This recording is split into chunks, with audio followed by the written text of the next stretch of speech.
What are you doing? I drove to a park famous for its orchards, and there I met a pregnant woman.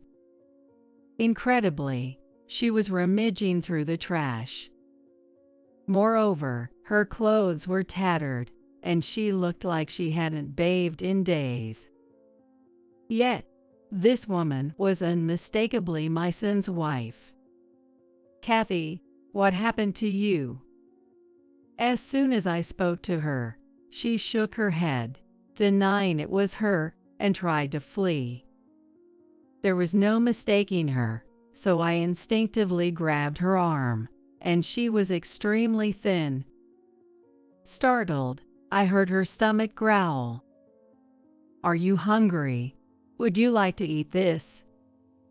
I took out the lunch I had with me and handed it to her.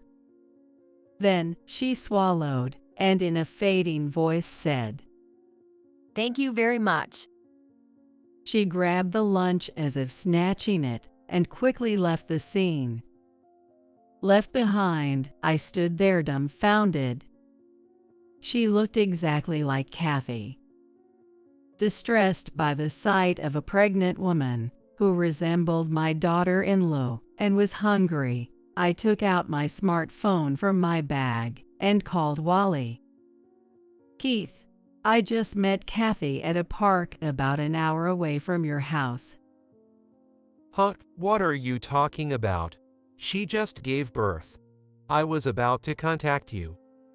Wally happily talked about how the baby boy born just a short while ago looked like him, and firmly denied that it was his wife. But wasn't her due date still a month away? Early births happen all the time. Even for her first child. Somehow unsatisfied, I pressed on. Hey, cut it out. Aren't you happy your grandson was born? That's not it at all. I'm sorry. Stop talking nonsense. There are plenty of people who look alike. Of course, I'm thrilled about the birth of my grandson, but I couldn't shake off the scene I had just witnessed, and I ended up mentioning that I gave the lunch away. What are you doing? You old lady, fell for a lunch scam.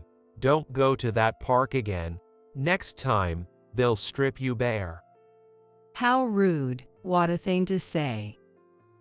Keith didn't seem to care that I was upset, and continued in a cheerful tone throughout the call. Does this mean that it's true my daughter-in-law gave birth, and I mistook the pregnant woman at the park for her? Feeling like I was tricked by a fox, I fell silent. Maybe, now that dad's retired and mom's 63, she's finally starting to lose it, huh? That's not true at all. Fine, I'll go see Kathy's child myself. Irritated by his tone, I ended the call with Keith and drove about an hour. I had asked my daughter-in-law which hospital she was giving birth at, and I safely arrived there using navigation. There, Keith was looking around at the entrance, waiting for me. "Did you wait for me?" Well, actually, the delivery took a while, and Kathy's condition worsened. Because of this, I was told that visitation wasn't possible right now. Since I came all this way, I couldn't just return home without seeing my grandson. Keith took me to the newborn room and showed me the baby briefly through the glass. He's adorable. Well, he's my son after all. And how is Kathy doing? Well, she should be fine. While I didn't want to insist on meeting her right after giving birth, as she was tired, something about Keith's demeanor caught my attention. Back home, as I was preparing dinner, I kept thinking about the incident in the park. But really, who did I meet? Kathy's only relative is her father, and it doesn't seem like she has any sisters. Moreover, having met my son and his wife several times over the 3 years they've been married, there's no way I could have mistaken Kathy. They say there are at least 3 people in the world who look exactly like us, so it must have been a case of mistaken identity after all. Despite telling myself that, a new question arose. Why was a woman with a big belly rummaging through trash in the park? Worried, I woke up early in the morning and went to the park, hoping to meet the woman who looked just like Kathy. However, I couldn't find the pregnant woman with the big belly, and despite visiting several more times, I never saw her again. Over 10 days had passed, and I was about to give up, thinking she might no longer be there, when I stopped by a convenience store on my way home. She's here. There she was, the woman who looked just like Kathy. However, out of hunger, she was caught by a clerk for shoplifting a lunch and was being held by the arm so she wouldn't escape. I'm gonna turn you into the police. The clerk's voice was filled with anger, and she trembled while tears formed in her eyes. Seeing this, I instantly stepped in front of her. "Oh, I'm sorry. Were you mistaken for a shoplifter?" Huh? "Excuse me, sir. My daughter-in-law forgot her purse, so I came to deliver it. I'll pay right away. How much is it?" Don't act suspicious. As I pulled out my wallet at the register, the clerk scratched his head and scolded her in a stern voice, looking quite embarrassed. The woman could only lower her gaze and cry, so I kept apologizing on her behalf until the clerk was finally convinced. "Come on, let's go." As I left the store, she obediently followed behind me. Thank you. She apologized in such a quiet voice that I almost missed it, but her stomach was growling again, possibly from hunger. "No need to cry anymore. I'll give you this. In return, let's have a little chat." The woman hesitated for a moment, but her hunger probably won out. She nodded slightly. First, without saying a word, I had her sit on a bench in the nearby park and eat the lunch, which she devoured eagerly, almost choking.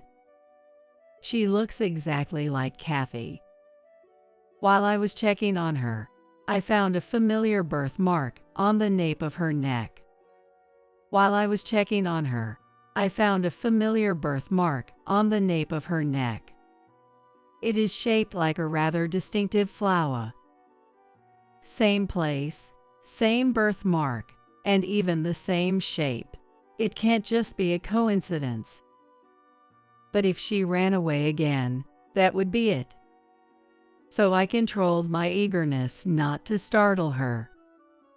"It looks like you're pregnant. Are you about to have the baby soon?" The woman nodded, rice grains sticking to her cheek, and when I asked why she was living this way, she started to tell her story bit by bit. As I asked her questions that got to the bottom of the matter, she told me that she was originally in the mountains, but it took her many days to reach the park and make a living. As I gently smiled and listened without interrupting, she gradually began to open up. "That stuff, isn't it?" I empathized with her, nodding along as she spoke.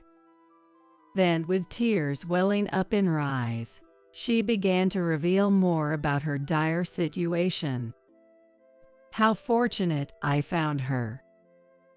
The more I heard, the more pitiful it seemed, and it also uncovered some frightening truths, leaving me stunned. "I can't just leave you like this. Come stay at our house."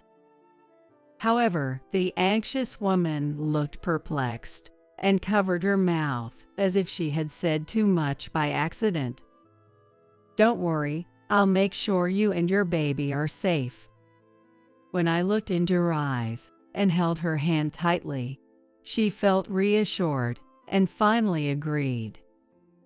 After taking her home, my husband, Mike, was quite shocked. But once I explained the situation, he understood and wanted to help her as well. Then he made a call to a certain place. From Mike, I was able to obtain some shocking information. A few days later, thinking that Kathy must have given birth and left the hospital with the baby by now, I pressed Keith's number on my smartphone. "I'm bringing a baby shower gift to Keith's house." She's gone back to her hometown now. "Why? Kathy shouldn't have a place to return to, right?" Then Keith suddenly became flustered and spoke rapidly. What are you talking about, Mom? Have you gone senile? Seriously, spare me the dementia talk. "Oh, was I mistaken?" I opened the front door while still on the phone. Suddenly seeing his own house's door open and me standing there, Keith was momentarily stunned.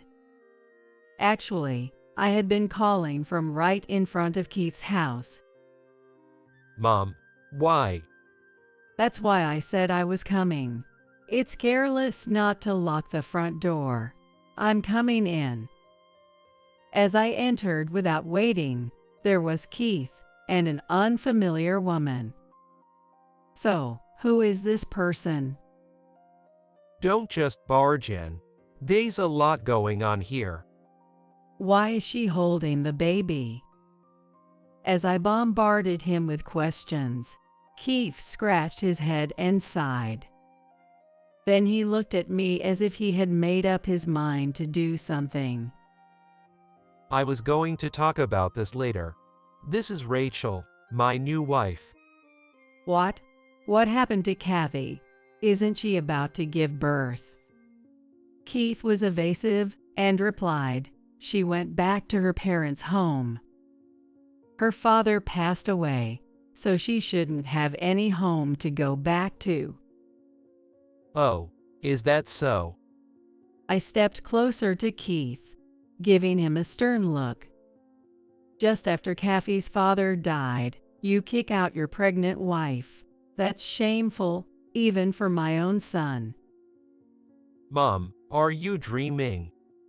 "Enough with the dodging. I know you left Kathy in the mountains." Indeed, the woman near term I met at the park was undeniably Kathy. During our talk after leaving the convenience store, she finally confided everything that had happened. "By the way, she's being taken care of at our place." Keith clicked his tongue in annoyance. What, you knew? Keith began making excuses. It was Kathy he cheated first. The child in her belly is another man's. Keith insisted bitterly. That's why he kicked Kathy out and started a new path with Rachel, the woman here with him. "Let's do a DNA test to see whose story is true." I pulled out a swab that had been sent by a private testing facility. As I did so, Keith shook his head furiously, refusing. So I gently picked a strand of hair that had fallen onto his shoulder. "Just in case, I'll take Keith's toothbrush too." Stop it. Stop doing whatever you want. "Be quiet. If it turns out you are the father of Kathy's baby, I'll file a police report, so be prepared." Keith seemed unaware that leaving a pregnant woman in the middle of winter in the mountains could be criminal. Despite such atrocious behavior, Keith pleaded for me to settle things quietly. "What to do with you, I'll ask her directly." I went to the entrance, opened the door, and invited Kathy and Mike, who had been waiting in the car, into the house. Mike with his heavy footsteps, and Kathy with a fierce look on her face entered. Keith must not have expected these two to come with me. As Kathy stepped closer and closer, Keith began to sweat and slowly back away. Kathy, thank goodness you're safe. Don't joke. I have no intention of forgiving you for falsely accusing me and putting our baby at risk. But since you're safe now, can't we just say all's well that ends well? That's not funny at all. Do you understand how I felt having to travel for days from the foot of the mountain to the park, desperately trying to make it? About a month ago, Kathy was invited by Keith for a drive, and while enjoying the scenery, she was left behind. She managed to make it to the park, but was too scared of what Keith might do to return home. Thus, she started living in the park, which had water and restroom facilities.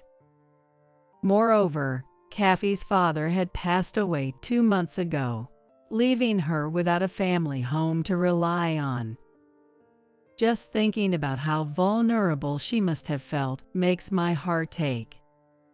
On top of that, Kathy was under the impression that we believed she had cheated and gotten pregnant, as Keith had angrily told her so. She even thought that if we found her, she would be sent to the next world, as he had told her. The reason she tried to flee instead of seeking help when she met me was because of all this. Explain why you did such a terrible thing. If I explain, will you keep the police out of this? Well, I'll think about it. Come on, hurry up and tell me. Shouted at by me and glared at by Mike, Keith, perhaps realizing he could no longer evade the truth, opened his mouth reluctantly. I got close with Rachel at a high school reunion 7 months ago, and she got pregnant right away. It must be fate. That's no reason to abandon Kathy. Rachel is the same age as me, but Kathy is 3 years older, a real old maid. Besides, Rachel's father owns a company, so eventually I can take over. Not only that, but it was said that Kathy's baby would likely be a girl. Since Rachel's child is a boy, Keith spouted all sorts of excuses about being able to leave the company to him as his successor after he becomes the boss. By the way, I've already divorced Kathy and registered my marriage with Rachel, so it's too late. I don't remember signing any divorce papers. I forged your signature. Keith boldly declared this. That's forgery of official documents, a crime. What? Really? As much as he's my own son, I can't just let him continue like this. So you've just added one crime on top of another. You're truly the worst. I've told you everything, so don't get the police involved. I'm cutting ties with a good-for-nothing like you. Don't ever contact us again. Unfazed by the possibility of not involving the police, Keith responded calmly, "As you wish." He seemed oblivious to his father, who had been silently giving him a fearsome glare from behind Kathy. For Keith, money and status must be everything right now. We were completely appalled by Keith's lack of remorse, but I decided to share a piece of crucial information. You know Rachel's father's company is about to go under, right? Are you okay with that? What? My father worked with his company before he retired. I got the news from an old subordinate. No, wait. Good luck turning around a company that's drowning in debt. That can't be true. Keith asserted. I heard it from someone reliable, so there's no mistake. Mike replied. That's not possible, right? That can't be true, right? Keith kept asking Rachel over and over. However, she remained silent and looked down. Her demeanor was perhaps the biggest proof of all. For starters, give back the savings you took by falsely accusing me of cheating and the life insurance policy of my father. The savings are joint property, right? The money was from before our marriage, which I had been saving since I was young. It should be about $38,000, right? I've already spent the savings. Keith muttered, sighing heavily.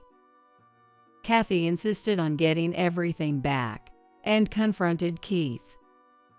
Faced with these unexpected facts, the foolish son was only able to widen his eyes in shock. Moreover, you can't receive my father's life insurance money, Keith. You're not a legal heir. Faced with further setbacks, my son's body began to tremble. Then, he directed his frustration at Rachel. How could you deceive me? My dream of becoming a president is crumbling down. What are you going to do about this? It's your fault for being fooled. Rachel replied, and an ugly argument began between them. I was looking for a man to support me at the reunion because my father's company was in trouble. As they continued to hurl insults at each other, Rachel revealed her motive. She had reconnected with Keith at the reunion and got pregnant, thinking everything was going according to her plan. Keith is terrible, but Rachel is equally manipulative. In a way, they are similar and perhaps suit each other. However, I was fed up with watching their squabble, so I clapped my hands loudly. Enough. Okay, that's enough. Hey, Rachel, was your child premature? No, he was born on the expected due date. I'm not asking you. Generally, childbirth takes about 9 months, so he shouldn't have been born this early. What? Keith pulled out his smartphone from his pocket and began checking to confirm the truth. After a moment of realization, he glared at Rachel. Did you lie to me? He was the father of that child. Rachel bit her lip and remained silent. It looks like we need a DNA test for Keith and Rachel. I handed Keith the swab that had been sent from the testing lab. As Keith approached the baby with the swab, Rachel quickly moved the child away from him. Keith's face fell into despair. It's a lie. Seeing is believing. There's no need for a test. Keith and Rachel, you each owe Kathy $20,000 in damages for infidelity. At my words, Keith's eyes widened as if he had been hit by a shock. What? Why? It's only fair. Plus, we'll add damages for the distress caused to Kathy. And that's not all. You'll also be paying $600 a month for child support until the child is 20. Wait a minute. I'm going to be drowning in debt. Hearing the specific amounts, sweat dripped down Keith's forehead. All these are just the consequences of your own actions. Oh, and you'll be dealing with the police too. Wait. You said if I told you everything, you wouldn't call the police. I've decided to report it after all. Tough luck. Apparently terrified of being arrested, Keith fell to his knees and begged me for mercy. Mom, please, forgive me. You're apologizing to the wrong person. Kathy, I'm truly sorry. Please forgive me. Keith quickly turned around and bowed his head to the floor, but such frivolous words were not going to convince Kathy. Behind Kathy, Mike, with a face like a demon, continued to glare at Keith. Then Keith began to say something unexpected. Dad, you're a man too. You must have cheated once or twice, right? I haven't. Don't lump me in with trash like you.